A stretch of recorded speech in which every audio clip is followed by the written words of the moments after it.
Ane, eta haur bati kalte gehiago egiten dio banaketak, edo min gehiago ematen dio banaketak, edo etengabe egon daiteken gatazkak?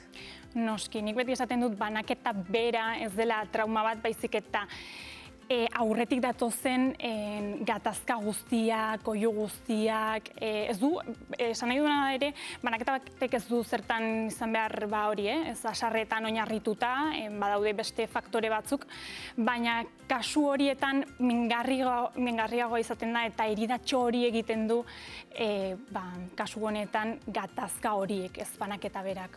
Eta helduzaroan, ze arrasto guztan dute gatazka horiek eta min horrek?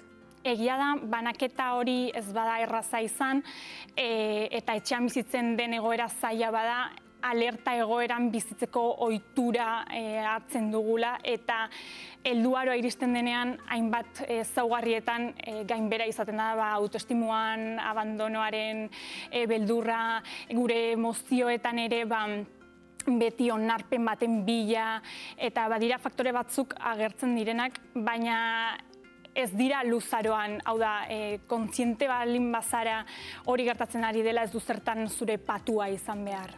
Bai, zuk diozu ez da, haurtzaroak baldintzatu egiten gaituela, baina definitu ez. Noski, izan daiteke guk bizi gaitezke biktima baten rolean, o protagonista baten rolean, ez? Hau da, gure protagonista izan gaitezke, gure biktima gertatu zaigu, eta sufrimendu hori azaltzerak orduan horrekin justifikatzen dugu.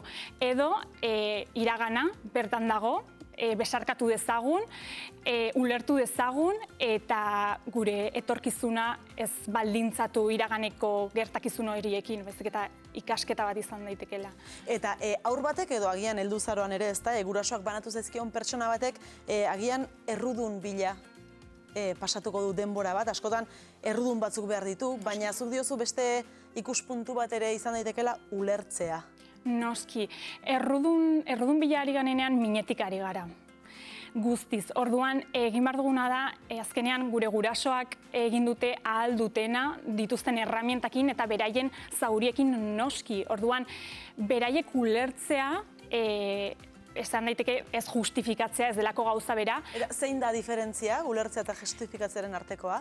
Ulertzea da jokaera hori ulertzera jotzea, eta justifikatzea da hori ongi hartzea, ontzat hartzea.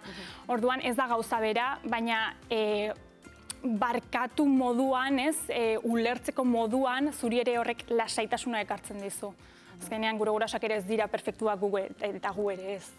Eane, pentsatzen dut hausnarketa guzti hauetara iristeko zuk ere zure barne prozesua pasatu beharko zenuela, ez da? Noski, nire kasuan, nire guraso banan duzian nik 12 urte nituenean eta gaur egun 23 ditut. Orduan, izan da lanketa luzea, hasieran ez duzu onartu nahi, ez? Igual daukazu zama hori, motxila hori, baina pixkanaka barne borroka horiek ere hori, haste zara zaintzen, haste zara bilatzen nondik datorren, zu ere hori, ulertzen zure burua, eta pixkanaka harritxo horiek erortzen joaten dira ere. Ane, agian gaur banaketa prozesu baten baitan dagoen familia bat, guri begira baldin badago, ze mezu zabaldu nahiko zenieke? Esango nieke, inor ez dela perfektua, izan da egiteko gauzak simple eta kasu hauetan banaketa bat ez da berdina zure aurra 5 urte dituenean banatzen zarenean, 12, 18, orduan zuzendu beraien gana, hitz goxoekin, hitz lasaigarriekin, baina bere lasaierako ere ondo azaldu gauzak, ze gero luzaroan ere mina handia egin dezake.